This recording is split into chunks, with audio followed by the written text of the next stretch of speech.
So welcome. We're looking at kinetic theory of gases, and in this section there's a fair number of derivations, and what counts in the end is the equations that come out of them. We're going to start talking about ideal gases because they can be modeled as a population of particles that are moving in a box. Seems a bit strange, but it turns out you can just use your general physics, mechanics, and you can figure a lot of stuff out.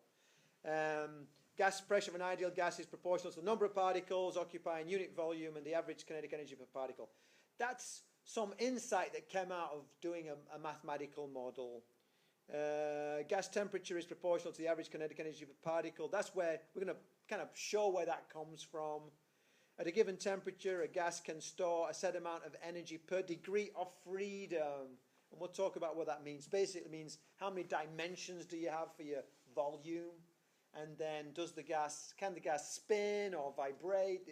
How can you store energy? Each way you can store energy is a degree of freedom. We'll apply this to trying to work out the specific heat for gases, and we'll realize there's two ways of doing the specific heat for gases. There's the gas at constant pressure and the gas at constant temperature. And then that gives us insights, basically because it works well in some cases, not so well in other cases, into... we get the first ideas about quantum quantum effects out of that. And then at the very end, we'll do this little bit about statistical mechanics. If you do physics or you do mechanical engineering, probably you'll do statistical mechanics. And you go quite deep into it. So we'll start off with the molecular model of an ideal gas. And we start off, so the way these work is you make simple assumptions and then you let the math run. So the simple assumptions are that the volume of the molecules is insignificant compared with the volume of the container. If it's not, you've got to subtract the volume of the molecules away from the volume of the container, and the math gets harder. So the idea is you take all these gas molecules and you shove them into that corner, and it occupies so little space that nobody cares. So the space is mainly empty. Okay, that seems reasonable. And then the molecules follow rectilinear paths in random directions between collisions. They collide with the walls or they collide with each other. They don't arc. They don't form a parabola like a football would. Gravity is not really important. They go in straight lines. Makes life easier. There's no preferred direction. They don't go downwards because of gravity. There's as many going upwards as going downwards. As many to the left as to the right. Makes life simpler. It's true. Makes life simpler. Molecules undergo elastic collisions, so there's no loss in thermal and kinetic energy because of collisions. They just keep on. Okay, that makes sense. Forces between molecules are negligible except for collisions. If they don't hit each other, they don't know each other exists. There's no gravitational pull that we need to worry about. It makes life simpler. Molecules are identical. It's just a particle. So, all the same. Boom, boom, boom. And if you set up a model where you have a nice cubic box and you put a particle in, you just fire it, and then you say, let's do general physics mechanics on it, you end up proving that the pressure inside that box, at the surface of that box, is 2/3 n over v times 1/2 mv squared. That's kinetic energy. The average kinetic energy per particle, number of particles per unit volume, they both make sense. More particles, got to have a bigger pressure. More volume, got to have a smaller pressure. More kinetic energy, got to have a bigger pressure. Multiplied by 2/3. So the only thing that's a bit wacky about this is where did this 2/3 come from? Yeah? So that's the constant proportionality, if you like, that comes out. Okay, so this is the example. A sample of ideal gas contains 2 times 10 to the 6 particles in 6 cubic meters. This is V, this is big N. Each particle has a mass, little m is equal to 9 times 10 to the minus 9, 10 to the minus 12 kilograms. Nanograms goes to kilograms. speed v is equal to 4,000 meters per second. Can't have that kilometers in there. Got to watch out for that. And show the resulting pressure is equal to 19 Pascal. So we say pressure is equal to 2/3 N over V times half mv squared. If you remember it in terms of kinetic energy and the number of particles per unit volume, and 2/3, it's a piece of cake. Pressure is equal to 2 over 3n, 2 times 10 to the 6, V, 6, a half, M, 9 times 10 to the minus 12, V squared, 4,000 squared. And the answer is 2 times 2 second e to the 6, enter, times 1, forget, times 9 second e to the minus 12, enter, times 4,000, enter, times 4,000. That's the easy way of doing the squared.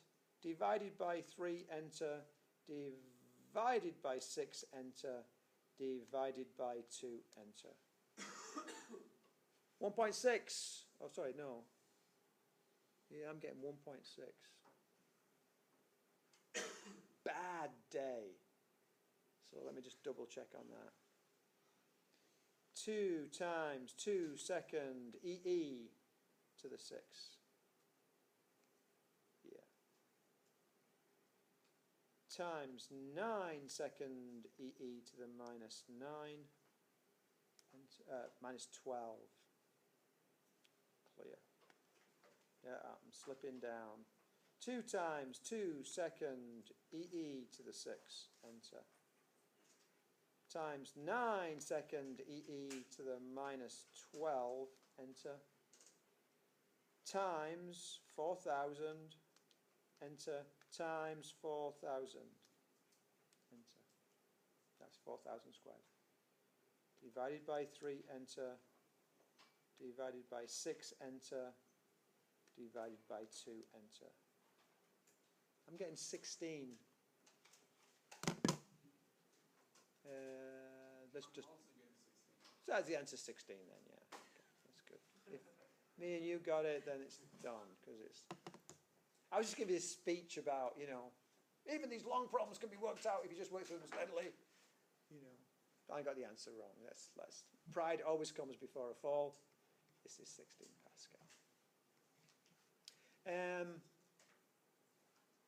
But let me warn you, I had a talk with one of my Physics 2 people, and what they do in Physics 2, the way they do this is they do the top row, and then they say divided by 3 times 6 times 2.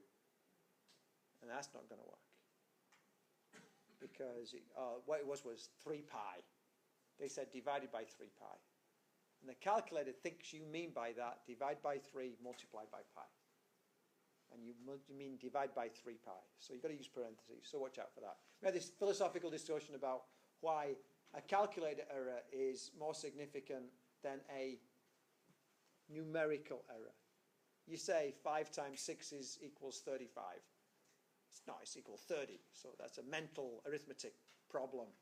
And I saw you wrote down 5, and I saw you wrote down 6, and I saw you wrote down 35, and I say, I know you know your times tables. But when you do something where you go divided by 3 pi, then I know you don't know how to use your calculator, because it's little alarm bells. It's a methodological problem rather than a calculation problem. But just tighten up on that if you're not doing it.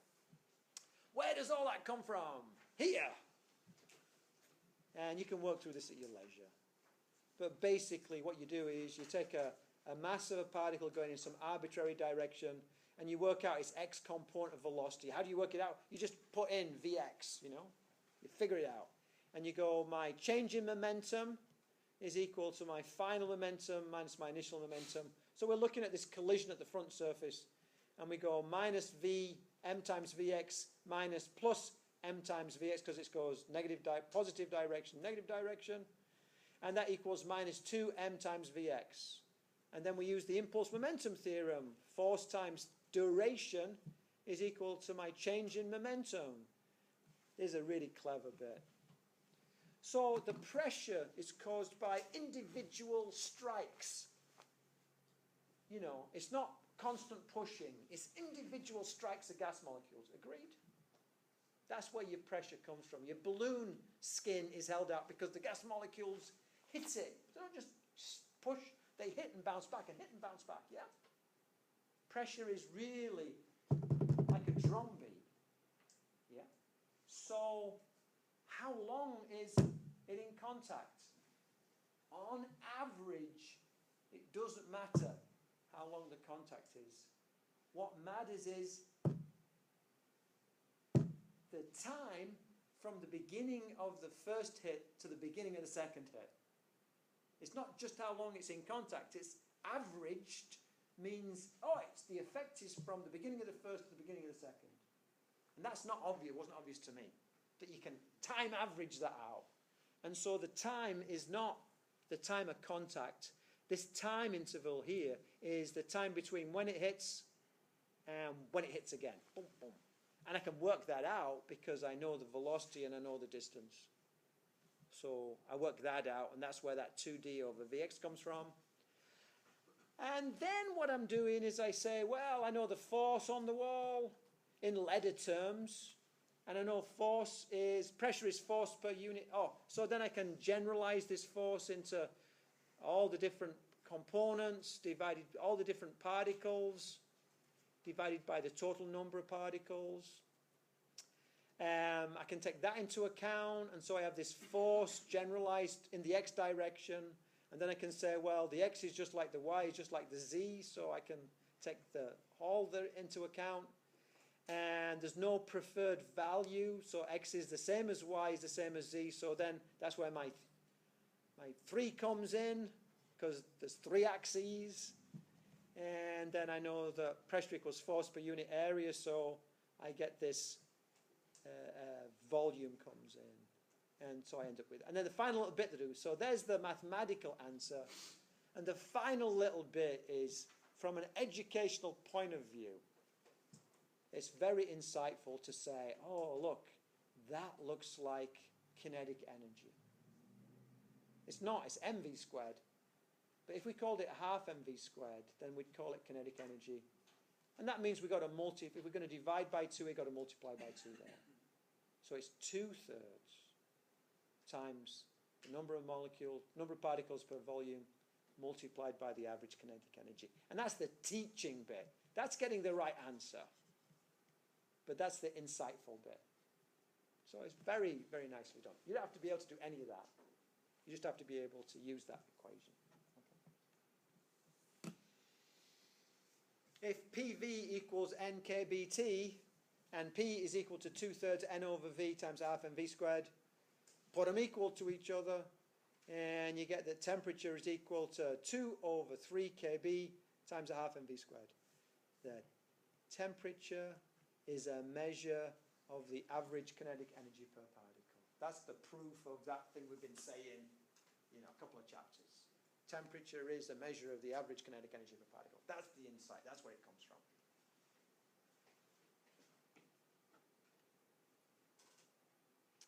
Consider a sample of ideal gas of helium. The gas of helium is that. Show the resulting gas speed of that, which is that. So we're going to say, here's my helium. T is equal to 100 degrees C. My M is equal to 6.7 times 10 to the minus 27 kilograms, because it's in grams. V is equal to I don't know. I'm going to say T is equal to, oh man, can I remember it? I can't remember it. It's half mv squared, but there's some stuff at the beginning, isn't it? Half mv squared. There was 3 over 2, 2 over 3 kb? Kb was on the bottom, I think. Let's see. Yeah, 2 over 3 kb. Not bad. There's my equation. T is equal to, and you plug and chug. Frankly, on a test, when we had the equation sheet, I was happy to ask you this question. Now we've not got the equation sheet. I would ask you this equation. Don't memorize this equation. If you need it, I'll give you it. Okay? But do remember, T is proportional to the average kinetic energy per particle. Do remember that. What is the mathematical relationship which links T? So T is equal to 2 over 3 kb times a half mv squared, which links T with the particle speed in an ideal gas. Well, there's T and there's V. So it's not linear. It's quadratic. Yeah? Because it's V squared. Yeah? What's the mathematical relationship that links T and the particle's kinetic energy? There's the kinetic energy. That's linear. Yeah. So, but I would give you the equation if I want you to do that. And the next thing is plot a graph of T versus speed. So T, of course, I used all these as my 3 over 2 kb. Oh, 2 over 3. Oh, that's interesting. It's the same as the other one, times a half mv squared. So basically, I want to plot T versus V. And so what it's saying now is you've got to plot something. So let's do a table. T, V, I'm going to put V squared in the middle. V equals 0, V squared equals 0 squared, T equals 0. Let all these other things equal 1, because they're not changing. They equal 1. So then 1 goes to 1 squared, which equals 1. 2 goes to 2 squared, which equals 4. 3 goes to 3 squared, which equals 9. 4 goes to 4 squared, which equals 16. 5 goes to 5 squared, which equals 25. So I'm not going to go all the way up. I'm going to go 0, 1, 2, 3, 4, 5. Okay. And then on this other side, I might as well do, I'll go in 0, I'll go 5, 10, 15, 20, 25. Doesn't really matter. I'll figure it out. So 0 is 0. And then 1 was 1, which is way down there. And then 2 was 4, which is nearly 5. And 3 was 9, which is nearly 10. And 4 was 16, which is just a bit over 15. And 5 was 25, which is there. And 6 would be 36, 25, 30, 35, 40. So 6 would be 36. And then I'm off the page.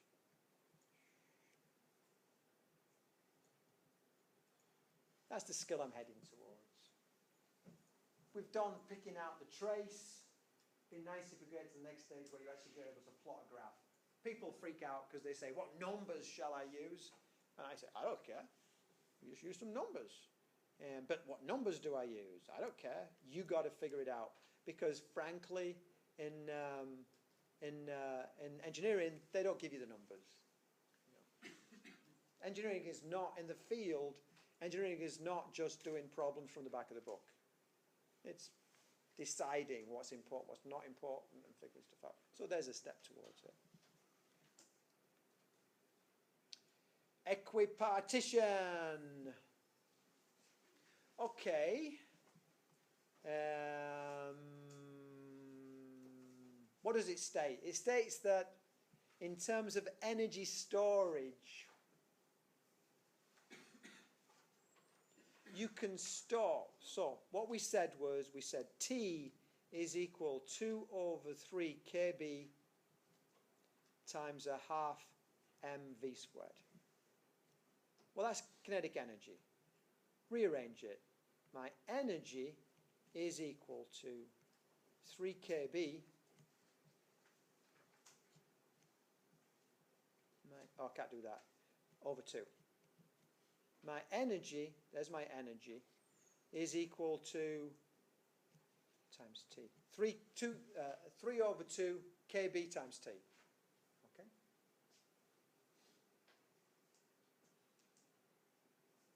We did that for a particle in a 3-dimensional box. How many dimensions were there? 3. In all mechanics, we'd look in one direction and then we go at 90 degrees to it. And the reason was they're orthogonal.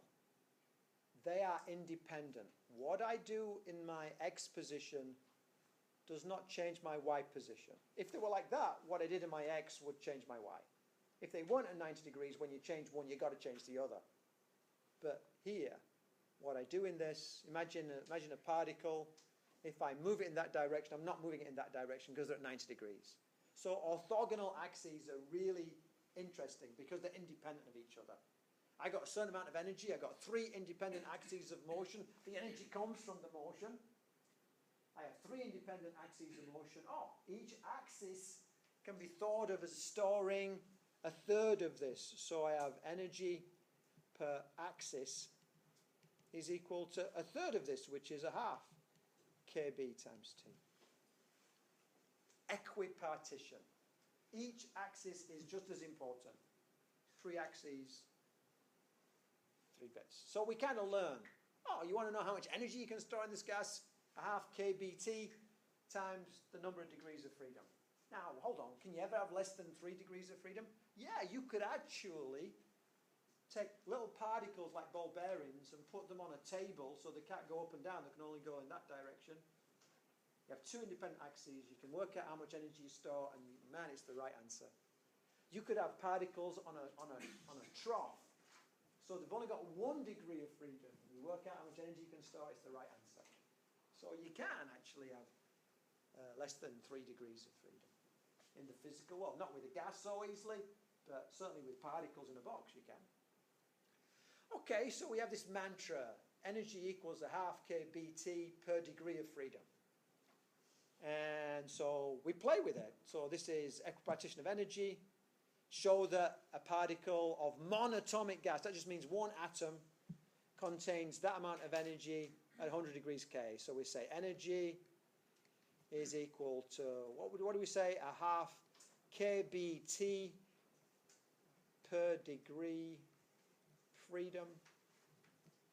It's 3-dimensional, so energy is equal to 3 times 1/2 kb times T. So my energy is equal to 3 over 2 kb. 1.4 times 10 to the minus 23 times T. T's got to be in Kelvin. It is in Kelvin. Good. So I get my calculator. And I go 3 times 1.4 second EE to the minus 23, enter, times 100, enter, divided by 2, enter, and I get 2.1 times 10 to the minus 21 joules. So this is kind of cool. You can check it and it works. You know, it's kind of nice.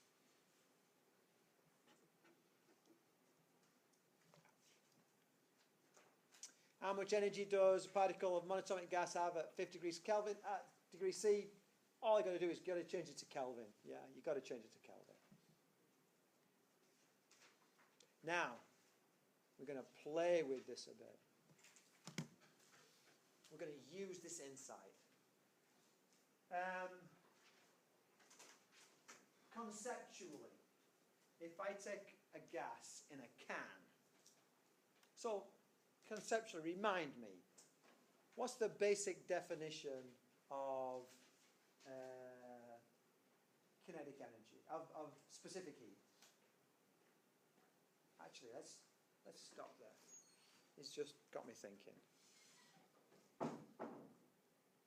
So we're back, and this basically is, we're basically saying, look, all right, let's try and figure out Well, specific heat of the gases.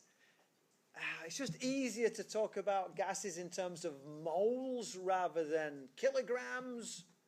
So whereas the specific heat for aluminum would be the amount of energy required to raise 1 kilogram of aluminum by 1 degree, we're going to say the specific heat of a gas is the amount of energy required to raise 1 mole of the gas by 1 degree. Makes sense, yeah? Moles rather than kilograms. But it turns out there's 2 answers.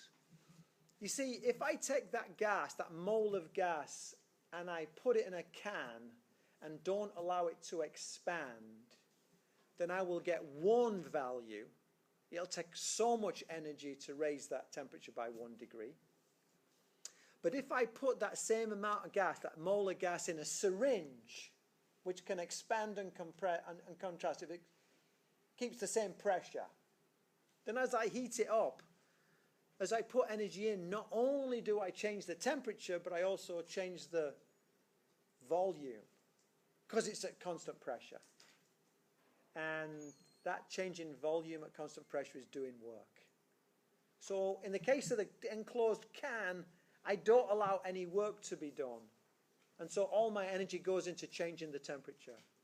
And in the case of the constant pressure, the expanding volume of gas, I do 2 jobs. I change the temperature and I do work to maintain the constant pressure. So as you'd expect, the specific heat at constant volume is bigger than the specific heat at constant pressure, because you're doing 2 jobs at constant pressure and you're doing 1 job at constant volume. So the specific heat at constant pressure is bigger than the specific heat at constant volume. Did I say that right the first time? So specific heat at constant pressure is bigger than the specific heat at constant volume, because at constant pressure you're not only heating the gas up to change its temperature, you're also heating the gas up to maintain its pressure. You're expanding it. You're expanding it. Whereas at constant volume, you're only heating the gas up. Constant pressure, you're heating, you're raising temperature and doing work. Constant pressure, you're only changing temperature. So, mathematically, this is it. And you can kind of see at constant pressure, got to go to a pen. At constant pressure, work is also being done. Constant volume, no work has been done. Okay? So, yay! We prove it. What we find is the specific heat at constant volume is 3 over 2 times 8. 8 we did in the lab the other day. R is 8. So that's 24 over 2, which is about 12 joules per mole per degree C. And at constant pressure, because you're also doing this expansion, it's 5/8 of 40 over 2 is about 20 joules per mole degree C. So actually it's maybe a 40% difference between the two. Fair amount of energy is used in expanding the gas. So, okay. Is it always the case? Well, all particles are the same. Well, all right. So you get yourself some helium and you do the experiment. And you find that you get this ratio of 1.67. Yay! That's what theory says. And you get yourself some neon, pretty good. Argon, pretty good. Krypton, pretty good. Get yourself some nitrogen. It's awful. Oxygen, awful. If you do, does not work for diatomic gases. You know, nitrogen is that. Oxygen is that. They're connected. They're like little dumbbells. You find that the gamma is 1.4. And if you go to higher temperatures, it's even worse, 1.28.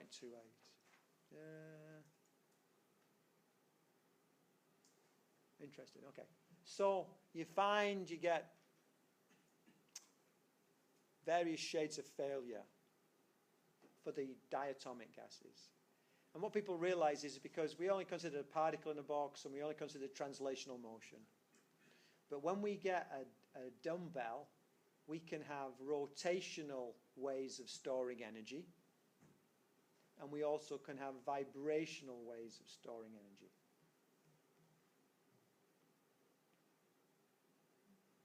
We can imagine 3 translational ways, X, Y, and Z.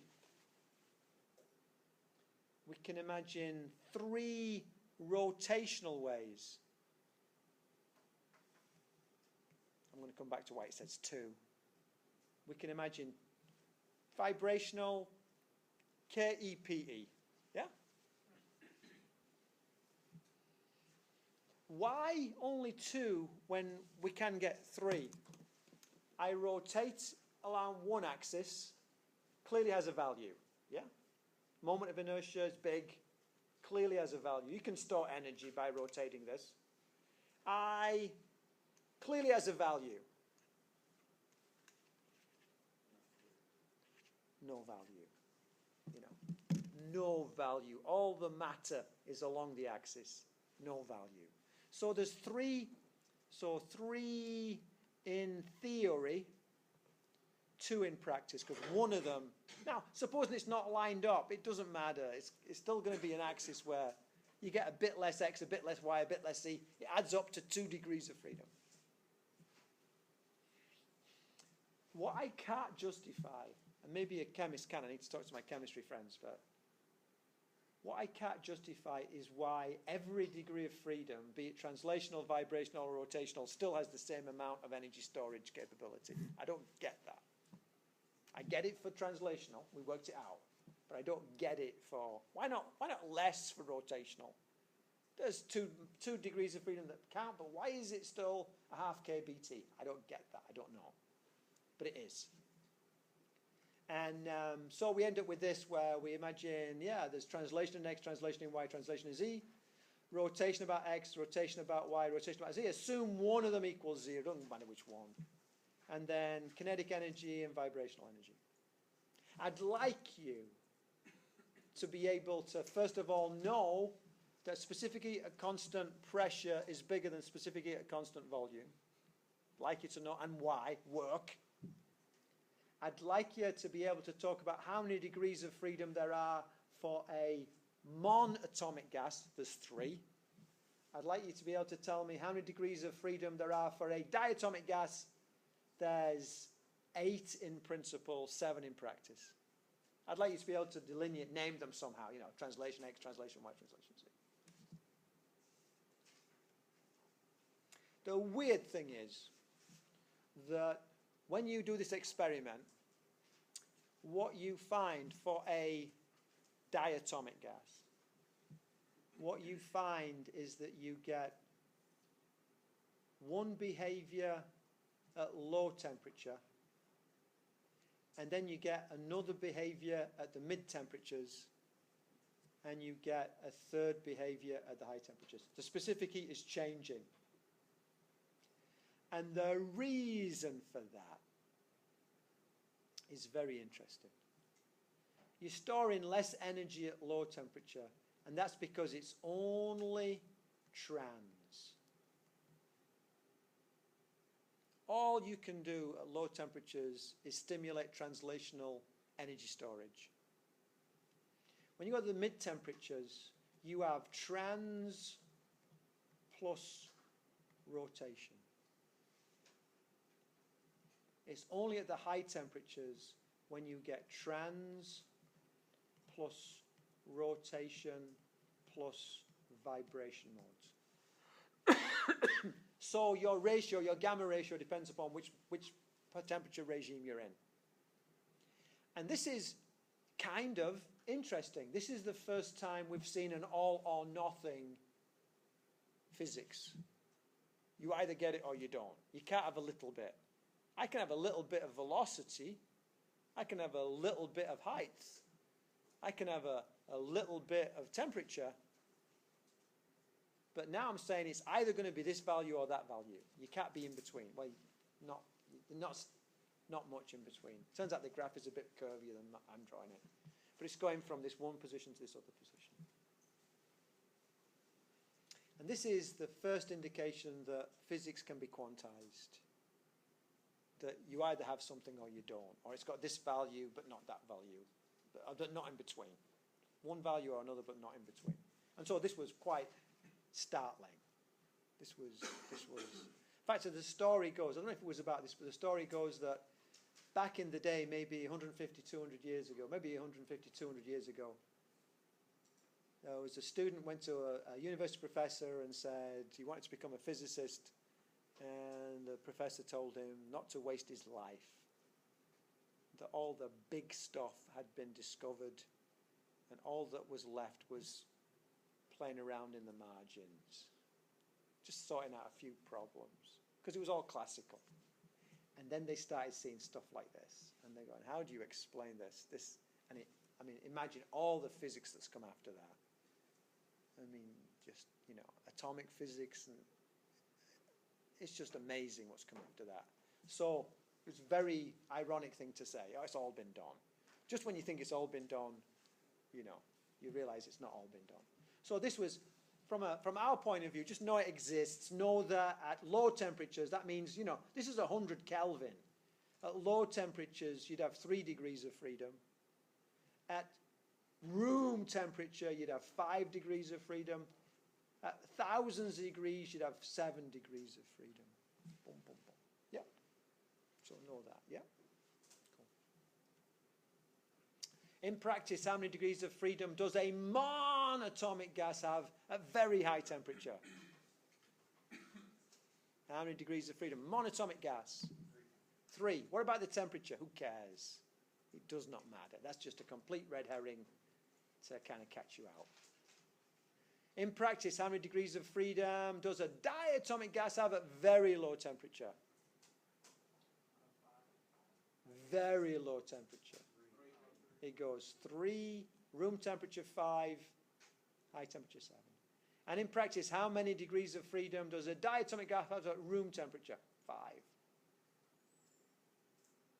Could ask you high temperature 7. Yeah.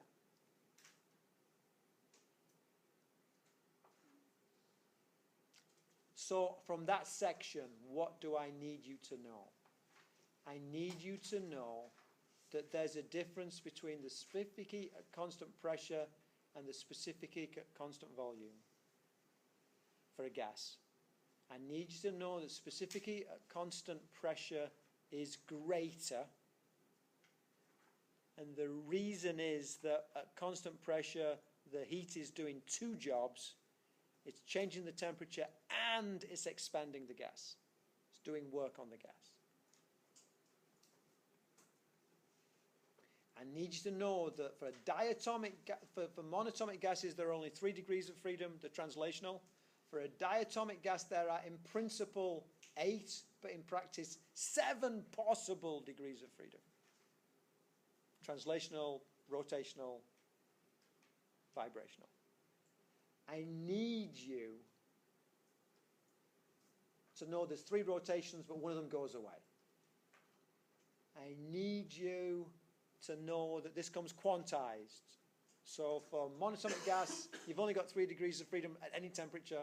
For diatomic gas, you've got 3 degrees of freedom at low temperature. You've got 5 degrees of freedom at room temperature, and you've got 7 degrees of freedom at very high temperature. That's what I need to know from that section. Okay? This last little bit, this is a picture of Boltzmann. Boltzmann is very sad. So I think I'm not unique in having a kind of love-hate relationship with Boltzmann, because Boltzmann is the basis of statistical mechanics, which is when you start doing statistics on many-bodied systems like gas populations. Problem is, it's not symmetrical statistics. The old bell curve is easy because it's symmetrical. You have a peak more. If you look at the the number of particles at a given velocity in a gas, there's a most popular value. It is not halfway between 0 and infinity. So it's an asymmetrical distribution. And asymmetrical distributions are mathematically harder. Okay. So Boltzmann was this physicist, back in the day, who basically, mathematician, physicist, he was a theoretical physicist, I guess. Back in the day, he had this idea that gas was made of particles, and you should be able to do statistics on the particles. And he came up with this amazing expression that the number of particles at a given velocity is equal to 4 pi n m over 2 pi kbt to the 3 over 2 v squared e to the, and so it goes on. Where did that come from? I have no idea. If you go on, this is where the love-hate relationship goes on. If you go on to upper division courses, you will have an idea. And this was part of my experience, was we had endless derivations, and you kind of spotted which derivations tended to come up more frequently, and you learned them. And did you really understand it? I'm not sure that you really understood it. Maybe the really bright students understood it, but the rest of us kind of got by just learning by rote and hoping it came out. So a bit of a disappointing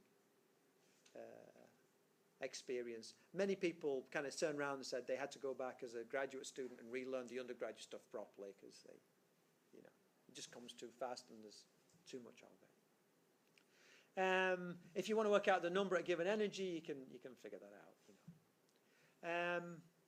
So hate, because that was been fed to me, forced fed, and didn't particularly enjoy it. Didn't see why it was important. It was just like, it was almost like, we know math, we know physics, let's do a whole bunch of tricks and see what we can do. It just looked like this obstacle course that was just trying to weed you out. Later on, you saw how useful it was, and but the love part is, I don't know if it's love, but affection is that when you read about Boltzmann, you find out that he was a person who suffered with depression throughout his life. And happened to go through a bout of depression just after he published this work. And when he published this work, it was ridiculed by the old guard, by the, you don't get famous for saying me too, you get famous for saying this is a crazy idea and you're right. So it's going to be thought of as a crazy idea. And he committed suicide. Now, was it caused by the old guard telling him, you're crazy? No, but it didn't help. And just, when you go through life, if you don't get depression yourself, you meet people with depression. And at first, I remember the first person with depression I met, I thought, wow, he was off work for 18 months. How can that be? And then I met more people with it, and you just realize, man, this is a tough place to be. And the poor guy, it's a tragedy he took his life. It's a tragedy he took his life under those circumstances. He didn't even have a good experience to maybe try and lift him out of it. About 15 years later, they all said, oh, he's right. What I need you to know, I need you to know, if you're going to do physics, this is going to be fed to you. And also, I suspect that chemical engineers and mechanical engineers get fed this as well. I need to know this diagram and know that it's asymmetrical, and know that there is a thing called the most probable, or most popular, if you like. There's a thing called the average or the mean, and there's a thing called the RMS, and they're not the same. I don't need you to know this. I won't ask you about that. Just the mathematical versions of it. When we have an equation sheet, fine, but we don't have an equation sheet. So basically, I need to know good old Boltzmann, feel a little bit of affection for him, and respect, and know there's this asymmetrical curve, and that your most popular is not the same as your average, which is not the same as your root mean square. Okay. What this means, just by the by, is that at any given temperature, some of these things fly. And some go quite slowly. So, cool. We're done on that, so let's stop this.